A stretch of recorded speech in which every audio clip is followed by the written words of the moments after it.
하나님께서 우리들을 성령 강림 후 8번째 주일로 부르십니다. 하나님께 예배드리겠습니다.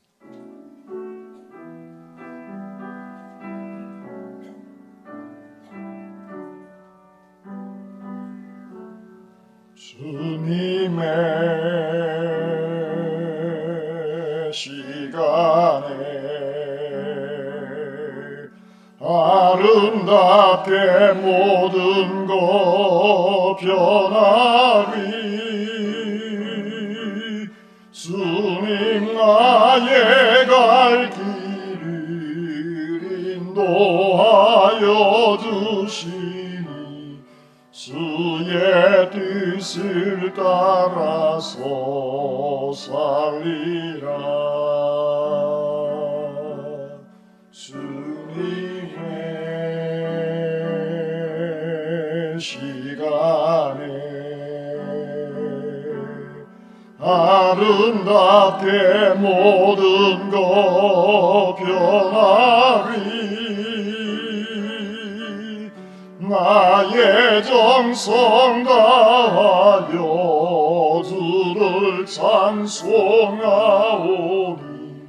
주의 뜻을 이루어 주소서.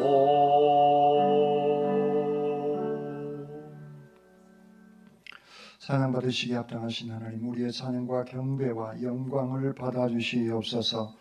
어려운 상황에 무너지고 힘들 때마다 위로해 주시고 저희들을 품어주시니 감사합니다.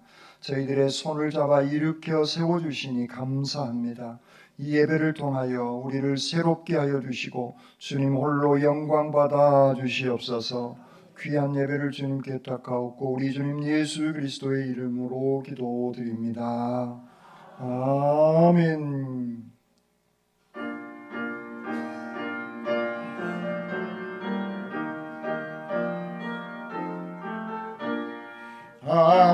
하나님의 크신 사랑하는 외손의 의사 우리 맘에 항상 계셔 온전하게 하소서. 우리 주는 자비하사 사랑 무한하시니 두려워서 떠는 자를 구원하여 주소서. 걱정 근심 많은 자를 성령 감화하시며 복과 은혜 사랑받아 평안하게 하소서. 섬과 끝이 되신 주님 항상 인도하셔서 마귀 유혹받는 것을 속히 끊게 하소서. 전능하신 아버지여 주의 능력 주시고 우리 맘에 임하셔서 떠나가지 마소서. 주께 영광 항상 돌려 천사처럼 섬기며 주의 사랑 영영토록 찬송하게 하소서. 우리를 이뤄든 나서 의미 얻게 하시고 주의 크신 구원받아 온전하게 하소서. 영광에서 영광으로 천국까지 이르러 크신 사랑 감격하여 경배하게 하소서. 아멘.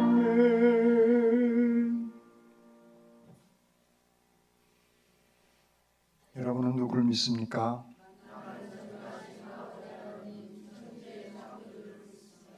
여러분은 누구를 믿습니까?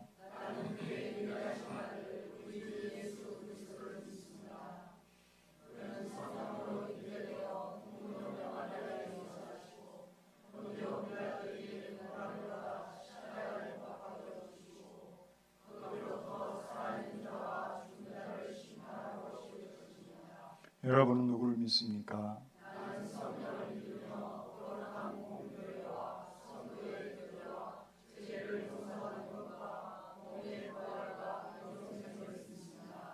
아멘.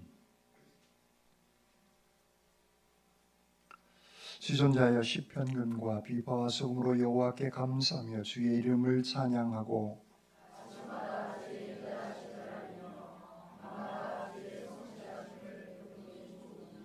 여호와의 주께서 행하신 일로 나를 기쁘게 하셨으니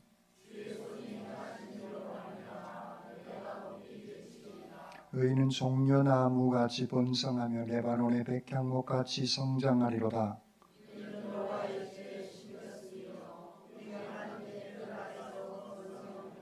그는 늙어도 여전히 결실하며 진액이 풍족하고 빛이 청청하니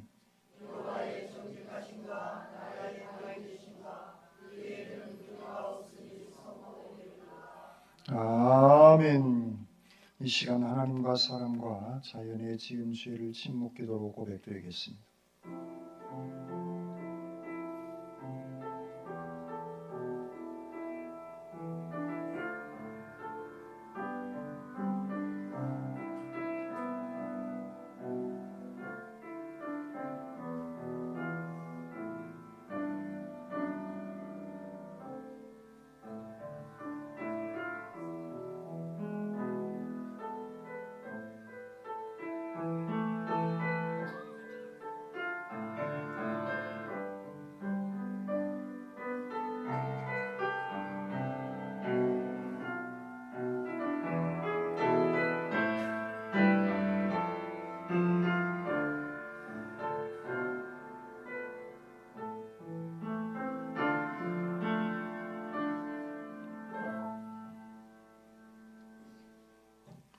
복음의 기쁜 소식입니다. 그리스도 예수께서 죄인을 구원하시려고 이 세상에 오셨습니다. 우리가 죄를 고백하면 악인이 만일 그가 행한 모든 죄에서 돌이켜 떠나 내 모든 율례를 지키고 정의와 공의를 행하면 반드시 살고 죽지 아니하리라 할 것이라는 말씀을 의지하여 이제 그리스도 예수 안에서 우리의 죄가 용서받았음을 선언합니다.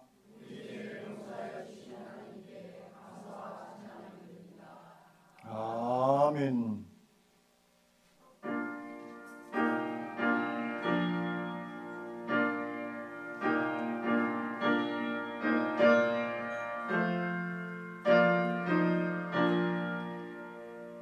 이 천지간 만물들아 복 주시는 주 여호와 성령 성부 성자 성령 찬송하고 찬송하세 아멘.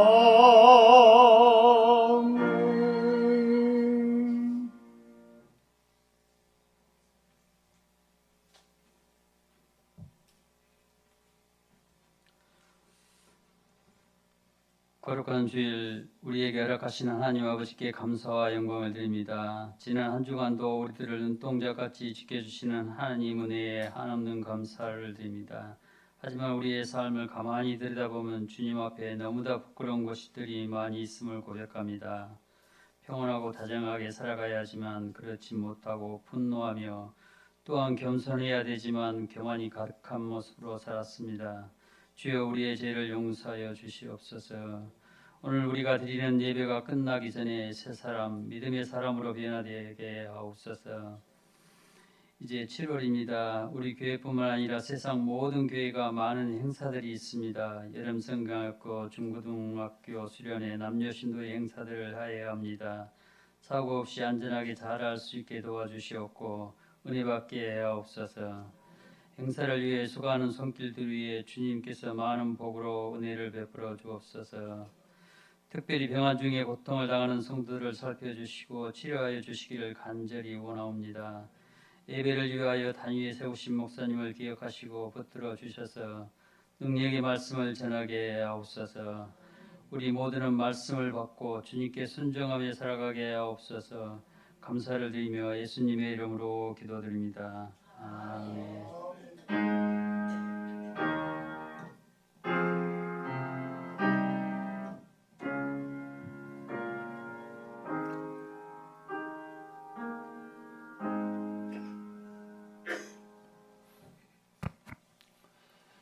하나님께서 우리에게 주시는 말씀입니다.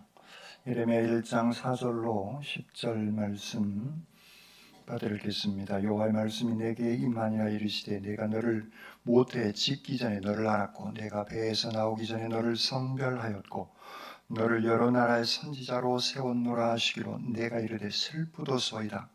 주 여호와의 보소서 나는 아이라 말할 줄을 알지 못하나이다 하니 여호와께서 내게 이르시되 너는 아이라 말하지 말고 내가 너를 누구에게 보내든지 너는 가며 내가 내게 무엇을 명령하든지 너는 말할지니라. 너는 그들 때문에 두려워하지 말라. 내가 너와 함께하여 너를 구원하리라. 나 여호와의 말이니라 하시고 여호와께서 그의 손을 내밀어 그 입에 대시며 여호와께서 내게 이르시되 보라 내가 내 말을 내 입에 두었노라. 보라 내가 오늘 너를 여러 나라와 여러 왕국 위에 세워 내가 그것들을 뽑고 파괴하며 파멸하고 넘어뜨리며 건설하고 심게 하였느니라 하시니라. 아멘. 주님의 말씀입니다. 아멘.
아멘.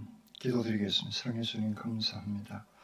나의 근심 걱정 주님 앞에 아뢰어서 주님께서 위로해 주시고 평화 주시고 두 손 맞잡아 주셔서 저희들의 근심 걱정이 회복되어지는 줄 믿고 주님께 찬양으로 날마다 저희들 살아가게 하여 주시옵소서.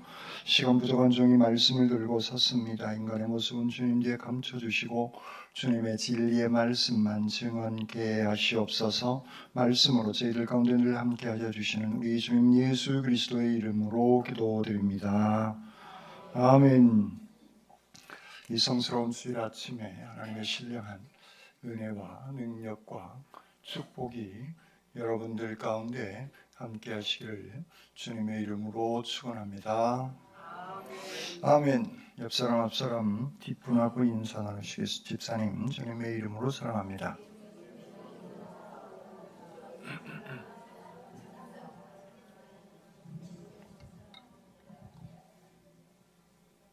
두 손을 가슴에 얹으시고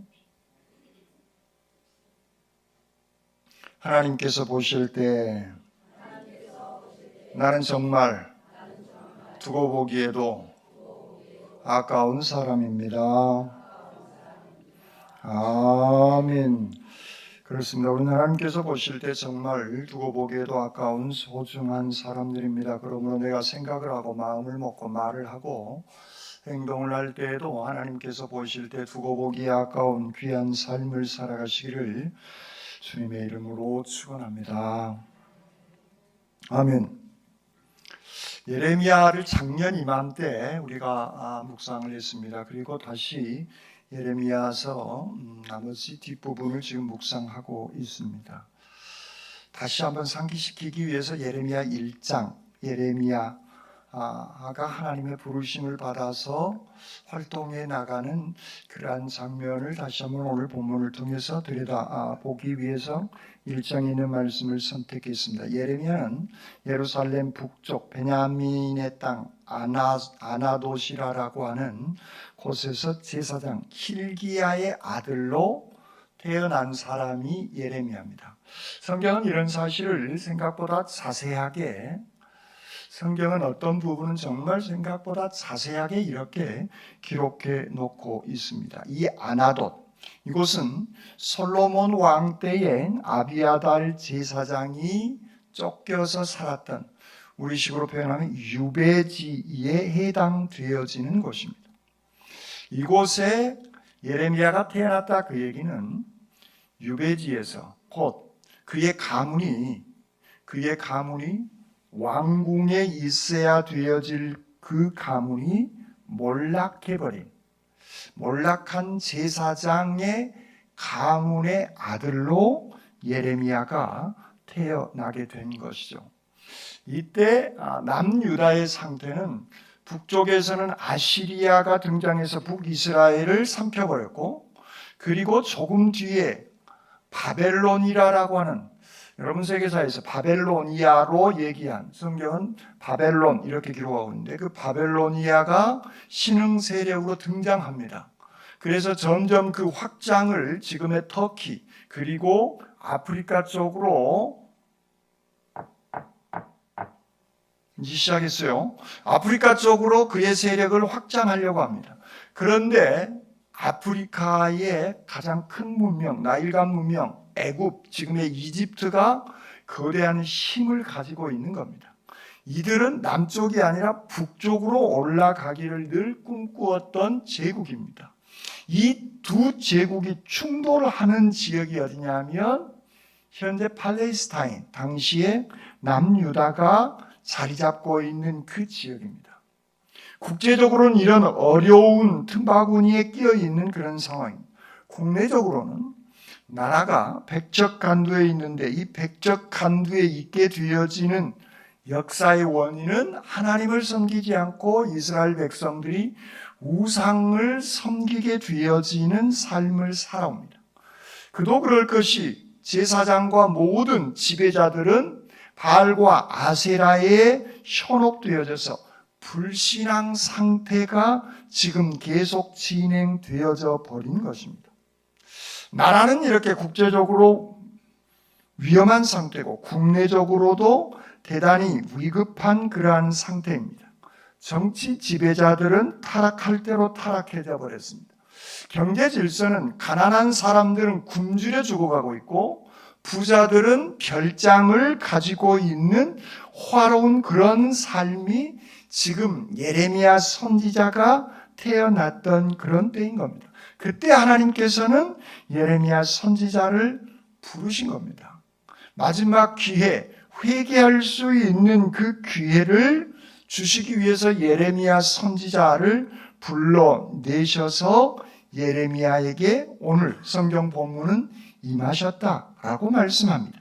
그리고 그에게 하나님께서는 이렇게 말씀하십니다. 내가 너를 모태에 짓기 전에 너를 알았고 네가 배에서 나오기 전에 너를 성별하였고 너를 여러 나라의 선지자로 세웠다라고 오늘 본문 5절은 그렇게 말씀하고 있습니다. 하나님께서 예레미야 선지자를 모태에서 태어나기 전에 알고 계신대요.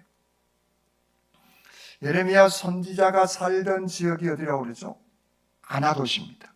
아나돗이라고 하는 이곳은 몰락한 제사장 가문들이 살고 있는 곳이다라고 금방 전에 말씀을 드렸습니다.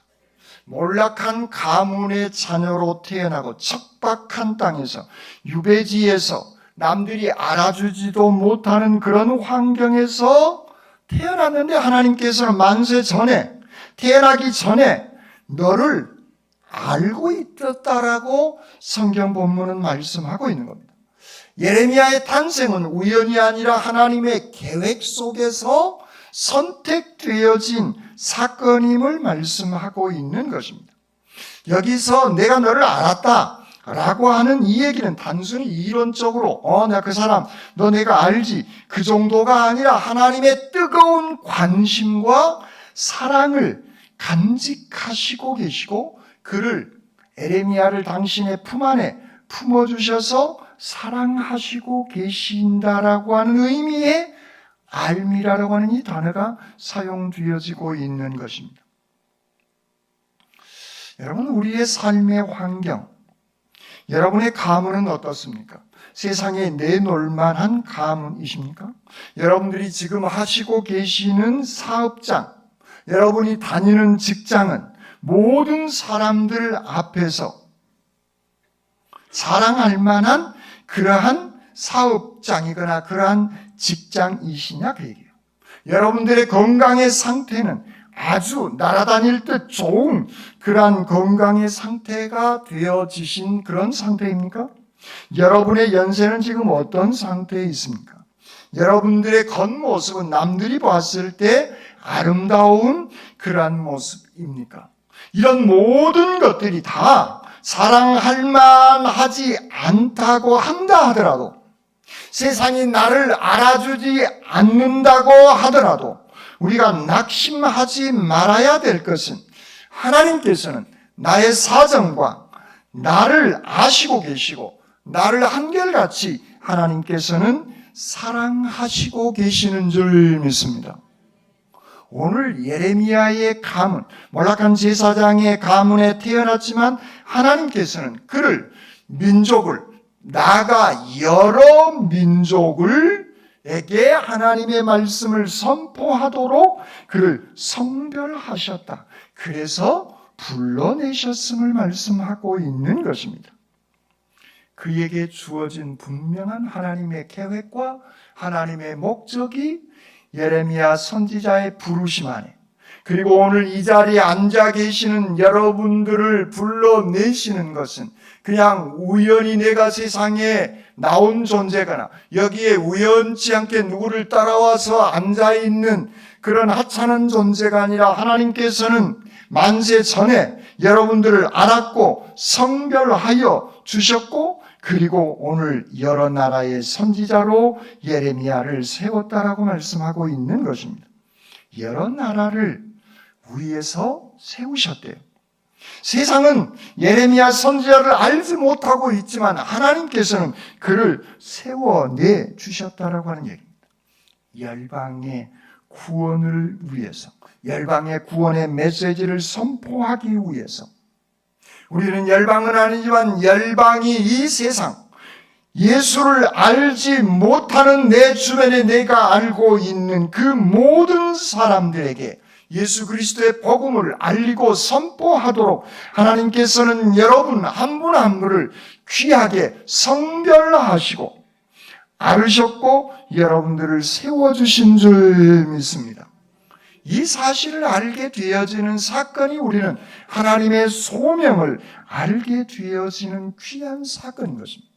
그 하나님의 소명은 여러분들이 하시는 모든 일 속에서 하나님의 소명은 나타나고 있는 겁니다. 여러분들이 꾸리는 사업장, 여러분들이 다니고 계시는 직장, 그리고 직장 안에서 하시고 계시는 일뿐만 아니라 교회 공동체 안에서 나에게 여러 많은 직책과 직분을 주신 그 소중한 일들, 더 나아가서 교회를 청소하는 그러한 일, 식당에서 식사 준비를 하는 일, 내가 전도하는 일, 여러 가지 모습으로 주를 위해서 봉사하는 그 모든 것들, 이것은 하나님께서 여러분들을 아셨고 성별하셨고 그 귀한 여러 많은 일들을 위해서 하나님께서는 세워주신 줄 믿습니다.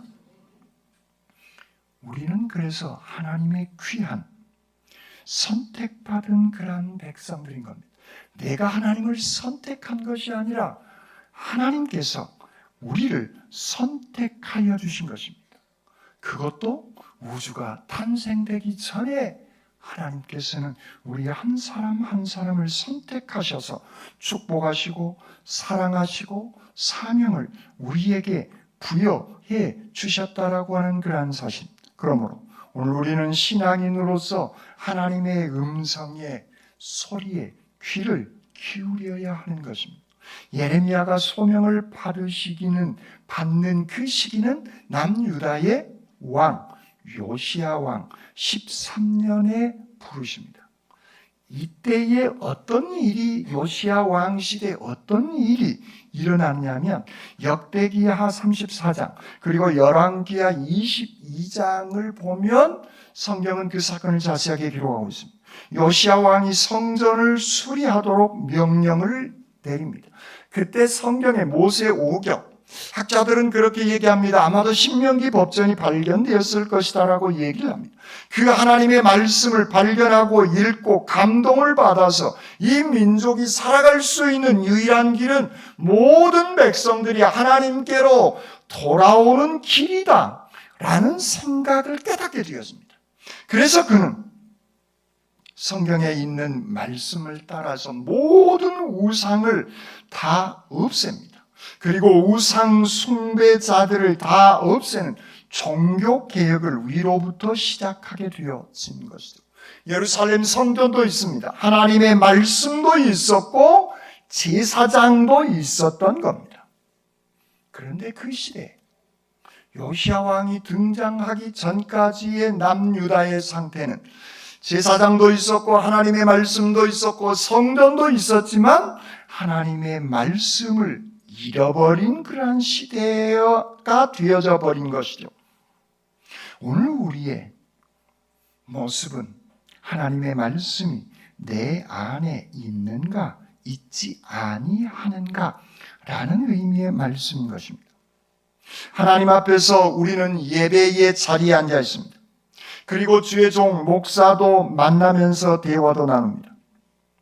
그런데 우리는 하나님의 말씀을 잃어버리고 살아가고 있지는 않느냐 그 얘기예요.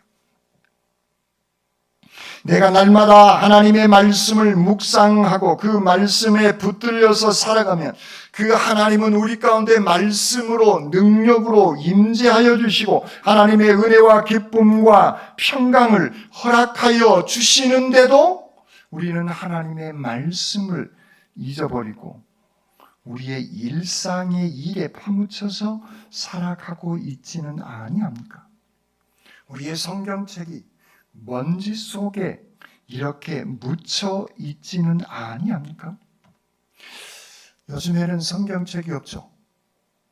핸드폰 안에 성경책이 있죠. 그런데 여러분, 넷플릭스는 혹시 보십니까? 유료로 무슨 앱을 가입하거나 다운받아서 계속 주기적으로 보시는 거 계십니까? 그런데 성경책 어플은 사지 않고 그냥 공짜 어플만 가지고 부족한 부분, 찬송도 안 나오고 성경 통독도 잘 안 나오는 것, 그래서 다른 거 어플리케이션은 구입하지만 성경 어플리케이션은 공짜가 있다더라 하고 그걸 받아서 살아가고 있지는 않느냐 그 얘기예요. 그것마저도 그 어플리케이션도 날마다 들어가야 되는데 들어가지 않고 그 돈을 투자하는 것을 아까워하거나 그리고 더 나아가 그 어플리케이션도 성경 어플도 내가 접속하지 아니해버리는, 그래서 하나님의 말씀이 홍수처럼 있는 것 같지만 마실 물이 없는, 하나님의 말씀은 여기저기에서 많이 들리니까 내가 하나님의 말씀을 많이 아는 것 같지만 정작 하나님의 말씀은 나의 삶의 능력으로 와닿지 않는, 그냥 그 얘기 어디에 있어? 라고 진학하고 있지는 아니합니까?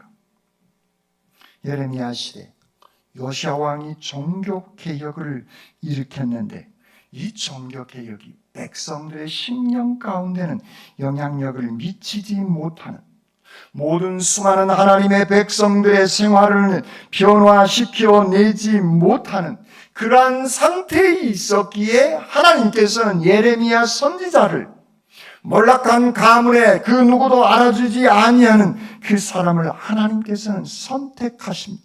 아르셨고 성별하셨고 세워내 주셨다라고 성경은 말씀하고 있습니다.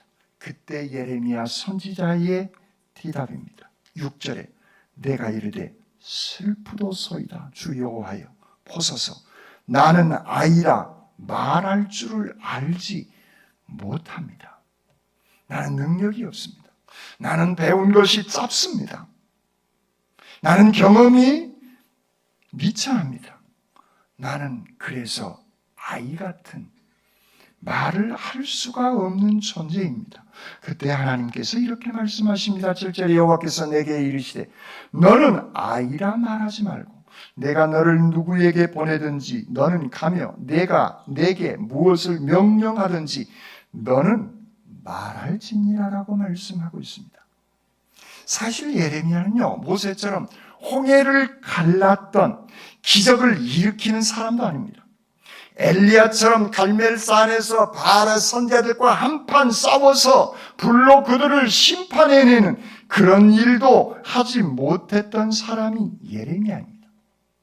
예레미야서를 우리가 묵상하고 있지만 그는 무능력하게 잡혀갔던, 이리저리 잡혀서 끌려다녔던, 평생 독신으로 살아갔던, 반역을 일으켰다고 고발당해서 옥에 갇히고 진흙구더기에 던져짐을 당했고 애굽으로도 또 끌려감을 당하게 되어진, 정말 그의 입술의 고백처럼 연약한 어린 아이 같은 그러한 상태가 예레미야의 상태인 겁니다.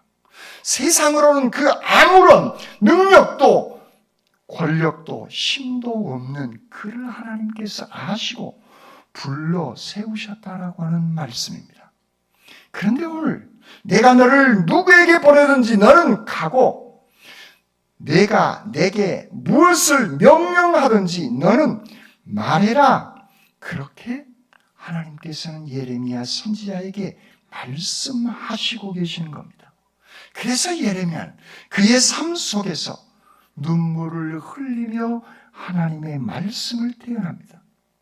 때로는 미친 사람이라고 손가락질 받는, 대낮에 소의 멍에를 메고 다니는 그런 황당한 일들을 했던 사람이 예레미야인 겁니다.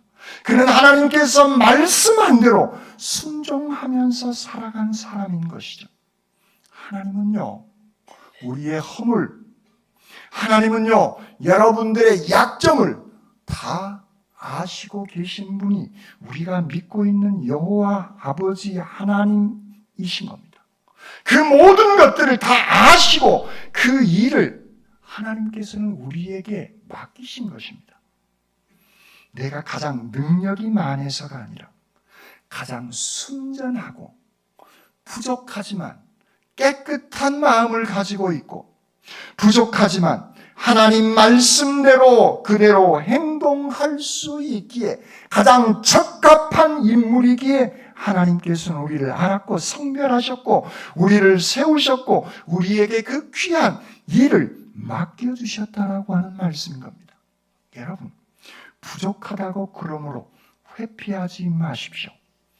부족하지만 하나님이 나와 함께 하시기에 하나님의 명령이시기에 우리는 감당할 수 있습니다라고 하는 것이 우리가 간직해야 할 믿음인 줄 믿습니다.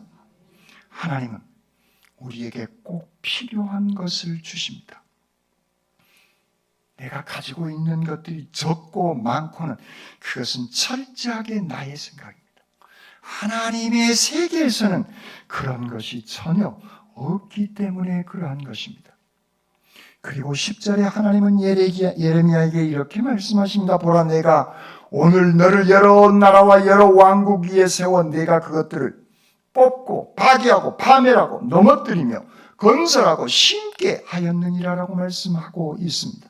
하나님은요, 말씀을 전하는데 뽑고 파괴하고 파멸하고 넘어뜨리는 그런 말씀을 예레미야 선지자에게 선포하라라고 말씀하십니다. 뿐만 아니라 이 4개의 파괴적인 단어뿐만 아니라 그리고 2개의 소중한 단어 건설하고 심게 하시겠다라고 또한 말씀하시고 계시는 것이죠.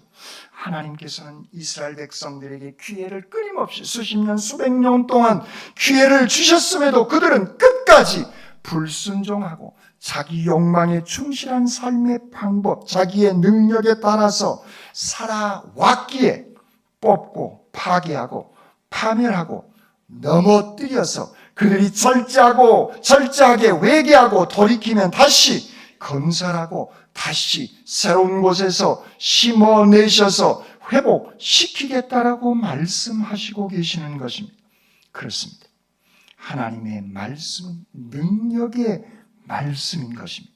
그 능력의 말씀은 우리의 길을, 우리의 좌표를 분명하고 선명하게 보여주시고 계십니다. 사도 바울은 우리에게 이렇게 말씀하십니다. 디모데후서 3장 15절에 또 어려서부터 성경을 알았나니 성경은 능히 너로 하여금 그리스도 예수 안에 있는 믿음으로 말미암아 구원에 이르는 지혜가 있게 한다.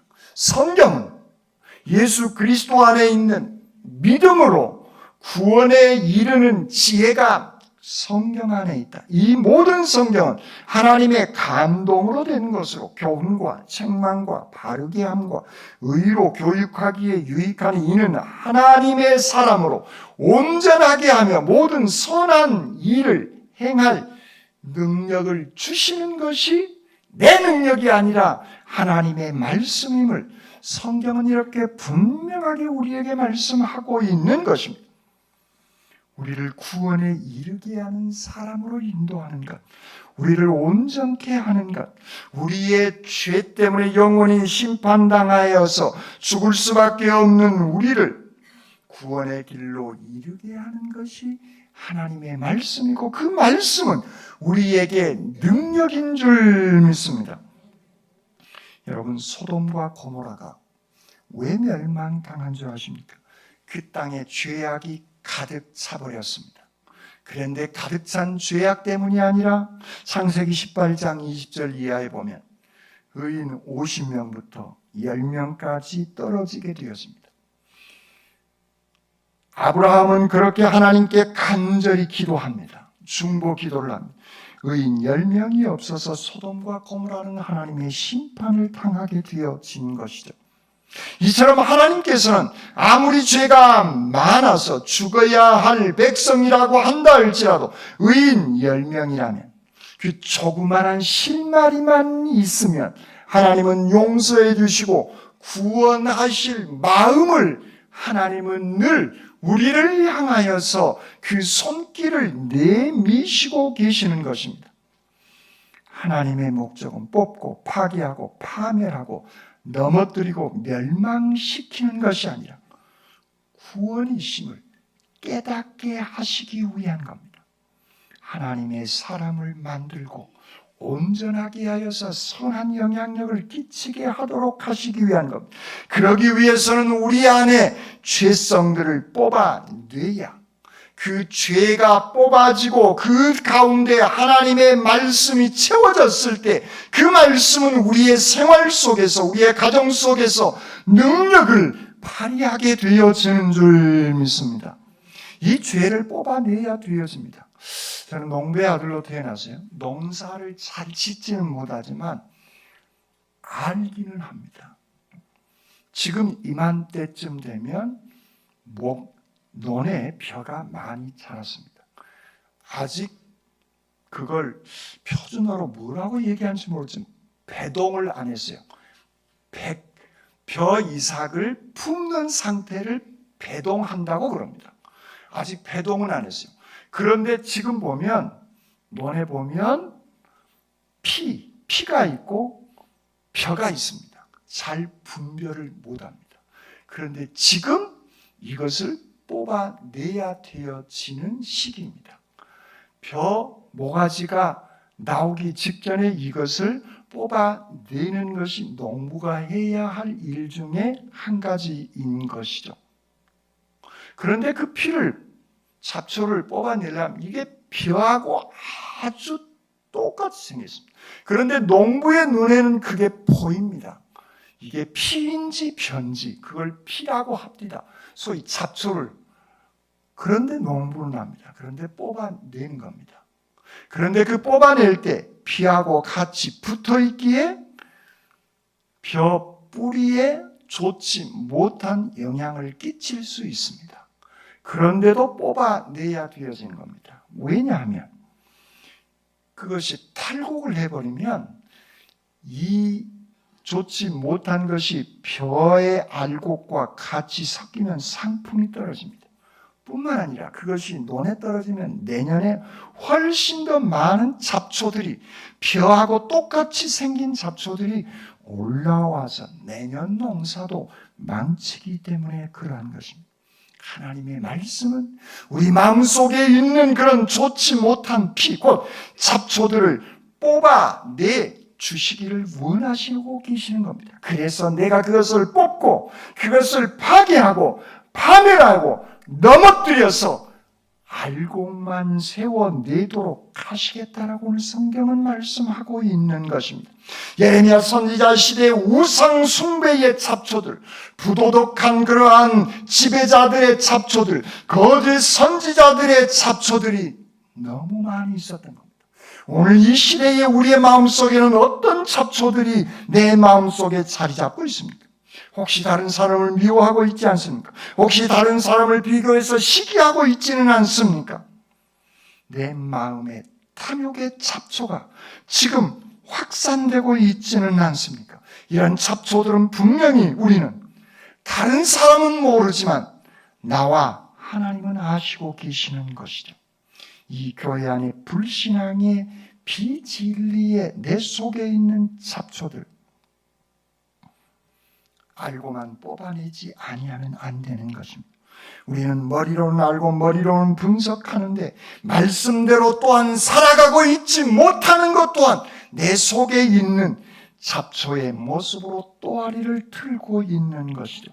이것은 올 1년의 농사만이 아니라 내년에는 훨씬 더 많은 그런 좋지 못한 탐욕의 잡초들이 내 안에 우죽순처럼 성장할 수 있다라고 하는 것입니다. 그러므로 우리의 신앙인들은 하나님을 향한 우리의 믿음의 태도가 대단히 중요한 것이죠. 내 지식의 축적의 모습으로 하나님의 말씀을 지식의 축적의 도구로가 아니라 내가 아는 만큼 하나님과 나와의 관계, 나의 태도, 말씀에 대하는 태도, 그때 그가 참 신앙인인지 잡초가 무성한 신앙인인지 본인과 하나님은 아시고 계신다라고 하는 겁니다. 우리의 신앙에도 혹여 이런 잡초는 없습니까? 신앙생활도 가성비를 따지는 신앙생활, 돈은 조금 냈는데 대접은 극진히 받고 싶은, 극대화시키고 싶은 그런 가성비, 이 자본주의 시대, 우리는 그런 모습으로 우리를 세속화시키고 있는 것 같습니다. 바로 그것은 성경이 얘기하고 있는 탐심인 것이고 오늘 제가 드리고 있는 잡초의 모습인 것입니다. 그렇습니다. 우리 안에 그런 순전하지 못하게 만들어버리는 모든 잡초들. 여러분, 사도 바울의 서신서를 읽으면 귀부인들이 예수를 믿고 아는 사람들을 우리는 사도 바울 서신서를 읽을 때 종종 발견하게 되었습니다. 저는 도대체 이 사람들이 어떻게 예수를 믿었는지 지금도 젊지만 젊었을 때 엄청 궁금했어요. 이 수수께끼가 쉽게 풀리지 않았어요. 막 이 책 저 책 역사책 기독교 서적 많이 또 주석책을 들춰봐도 잘 알지 못했습니다. 그런데 어느 날 알게 되어진 겁니다. 그게 뭐냐면 로마 시대 로마 남정네들이 그 시대는 도둑, 향락 이런 일들이 술, 향락, 도둑질하는 것들이 일상화되어진 시대가 로마 시대입니다. 그러니까 모든 영역에서 다 타락했다고 하면 정확한 시대입니다. 그런데 그들이 자기의 부인을 얻을 때는 그 향락 속에 빠져 있었던 처녀를 부인이나 며느리로는 삼기 싫은 겁니다. 그런데 그렇지 않는 사람이 누구냐? 들여다보니 로마 변두리에 살고 있었던 그리스도인들이었던 겁니다. 이들은 순전하고 정결하고 도둑질도 향락에 빠지지 않는 삶을 살아갔던 겁니다. 그래서 자기의 부인이나 자기의 며느리로 맞이할 때는 그리스도인들을 맞이하게 되신 겁니다. 그래서 사도 바울 서신서를 읽을 때 귀부인들이 예수를 믿는 그런 사람들이 사도 바울 서신서에서 많이 등장하고 있는 것이죠. 하나님의 계획은 우리의 상상을 뛰어넘는 것이죠. 그래서 그들을 통하여서 권력의 중심부에 그 여인들이 들어가게 되어지고 그리스도의 복음은 크게 로마를 통하여서 확장되어질 수 있었던 것입니다. 여러분, 하나님의 말씀은 가성비를 따지는 게 아니라는 거예요. 그것은 세속적인 방식인 겁니다. 내 편한 대로 믿는 것이 하나님의 말씀이 결코 아닌 것입니다. 하나님의 말씀이 나로 하여금 기억나게 하고 나로 하여금 기억나면 그 말씀대로 내가 손해를 보고 내가 힘들고 어렵지만 그 역할을 감당해내야 하는 것입니다. 요시야 왕 때 예루살렘이 이제 함락되어질 그런 상황도 계속 연출되어집니다. 바로 그때 하나님께서는 예레미야 선지자를 세워내 주셨다는 겁니다. 그리고 끊임없이 죄를 뽑아내고자 하나님의 말씀을 하나님께서 주신 대로 하나님께서 감동 주신 대로 예레미야 선지자는 그 말씀대로 순종하면서 살아가게 되어진 것이죠. 자기 생각에 에이 이것은 창피한 일이야. 에이 이것은 내가 너무 힘들어. 자기 편한 대로 하나님의 말씀을 선언하고 있지 않습니다. 가성비를 따져서 하나님의 말씀을 대하고 있지 않다라고 하는 겁니다. 언제든 하나님의 말씀이 나에게 오고 그 말씀이 나에게 감동으로 올라오게 되어지면 하나님 아멘 하고 응답하게 되어진 것이죠. 오늘 우리의 문제는 돈이 없어서의 문제가 아닌 것입니다.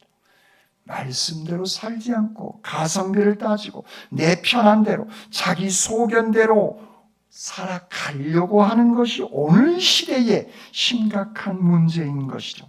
예레미야 선지자는 멍에를 메라 하면 멍에를 메고 나라가 멸망하게 되어지고 70년 뒤에야 돌아오게 되어진다라고 하는 것을 누구보다도 잘 알고 있지만 땅을 사라고 하니까 그는 또한 땅을 사게 되어지는 그 말씀대로 그는 순종하는 삶을 살아가게 되어집니다. 그래서 하나님은 예레미야 선지자를 알았고 성별하였고 하나님은 세워내주신 것입니다. 하나님은 여러분들의 인생을 다 아시고 계신 분입니다. 여러분들을 알고 계시고 선별하시고 세워 계신 줄 믿습니다. 우리는 구원받은 하나님의 거룩한 백성들입니다. 우리는 온전하게 살아가야 할 하나님의 사람들인 것입니다. 그러므로 세상의 다른 것들이 아니라 하나님의 말씀이 내 인생의 설계도여야 하는 줄 믿습니다. 나의 인생의 설계도, 나의 삶의 기준, 그것은 다른 세상의 지식이 아니라 하나님의 말씀 속에 다 들어가 있는 것입니다. 말씀을 설계도로 삼게 되어졌을 때 우리는 아름다운 집을 지어낼 수 있는 것입니다. 그리고 그 집을 다 짓고 우리는 준공 검사를 받게 되어진 것처럼 우리의 인생에, 우리의 신앙생활에 준공 검사를 받는 날이 있는 것입니다. 그때 주님은 말씀으로 기준해서 우리 인생의 준공 검사를 하실 것입니다. 여러분들의 인생의 집을 얼마나 크게 지었냐? 하나님은 그걸 보시지 않으십니다. 설계도대로, 말씀대로 지었느냐, 그렇지 아니하느냐를 하나님께서는 우리 인생의 설계 도면대로 보신다라고 하는 말씀입니다. 사랑하는 성도 여러분, 오늘 여러분들의 인생의 설계도인 하나님의 말씀을 의지하여서 정말 아름다운 집들을 잘 지어내시기를 주님의 이름으로 축원합니다. 아멘. 사랑해 주님 감사합니다. 저희들에게 감동의 말씀을 주시니 감사합니다. 그 말씀 내 생각대로 첨삭하거나 가성비를 따지거나 내가 판단하고 요리하는 것이 아니라 그 말씀이 내 안에 감동이 되고 내 안에 주신 말씀대로 하나님 감사합니다. 아멘. 그 설계도대로 내 인생을 아름답게 저희들 지어내게 하여 주시옵소서. 저희들에게 귀한 능력의 말씀을 허락하여 주시는 우리 주님 예수 그리스도의 이름으로 기도드립니다. 아멘.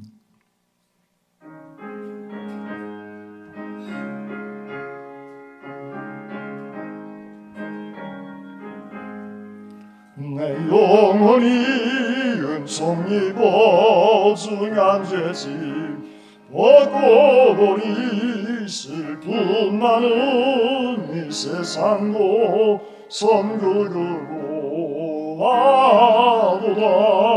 할렐루야 찬양하셔.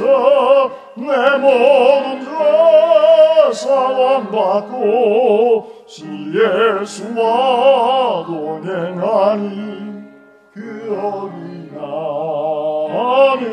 하늘나라. 주의 얼굴 뵙기 전에 멀리 뵈던 하늘나라. 내 마음속에 이루어지니 날로 날로 가깝도다. 할렐루야.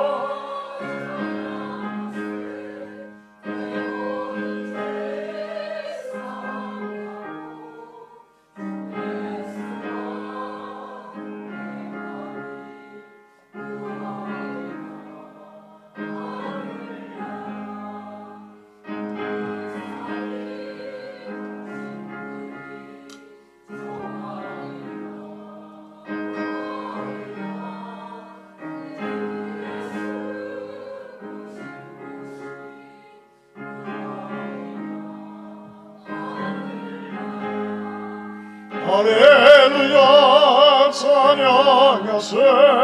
내 모든 죄 사함받고 주 예수와 동행하니 그 어디나 하늘나라. 사랑해 주님 감사합니다. 주님의 귀한 능력의 말씀을 저희들에게 주시고 그 말씀에 붙들려서 선한 영향력을 끼치며 살아가게 해주시니 감사합니다. 주님의 그 귀한 은혜에 감사하며 이 재단을 위해 여러 가지 모습으로 봉사하며 헌신합니다. 이 시간 또한 귀한 예물을 기쁨과 감사함으로 정성껏 주님 앞에 바칩니다. 그들의 손이, 그들의 가정이, 그들의 자녀들이 다니는 직장과 꾸리고 있는 사업장이 더더욱 복되고 형통케 하여 주시옵소서. 예물을 드리고 싶지만 드리지 못한 손과 가정 위에도 한결같은 은혜로 축복하여 주시고 이 예물이 쓰이는 곳 주의 영광만이 드러나게 하여 주시옵소서. 저희들에게 복 주시기를 원하시는 우리 주님 예수 그리스도의 이름으로 기도드립니다. 아멘.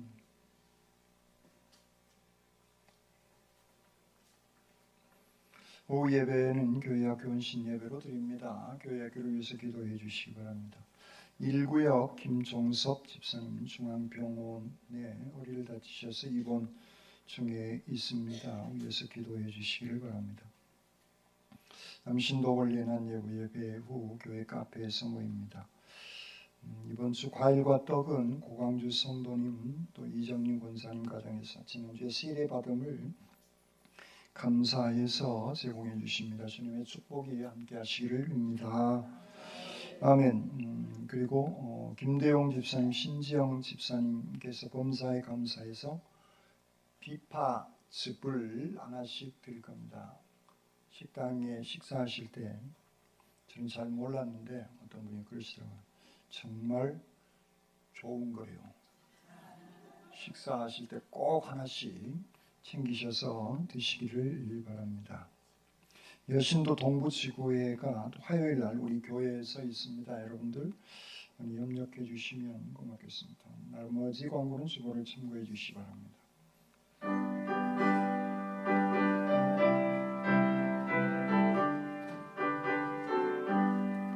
나의 영원하신 기업 생명보다 귀하다. 나의 갈 길 다가도록 나와 동행하소서. 주께로 가까이 주께로 가오니 나의 갈 길 다가도록 나와 동행하소서. 세상 불의한 일함과 모든 명예버리고 험한 길을 가는 동안 나와 동행하소서. 주께로 가까이 주께로 가오니 나의 갈 길 다가도록 나와 동행하소서. 어두운 골짝 지나가며 험한 바다 건너서 선군문에 이르도록 나와 동행하소서. 주께로 가까이 주께로 가오니 나의 갈 길 다가도록 나와 동행하소서.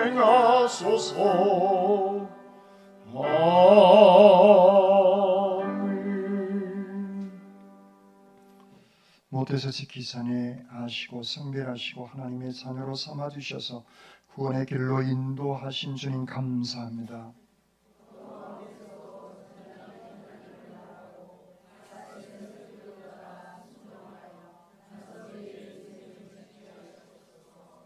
아멘.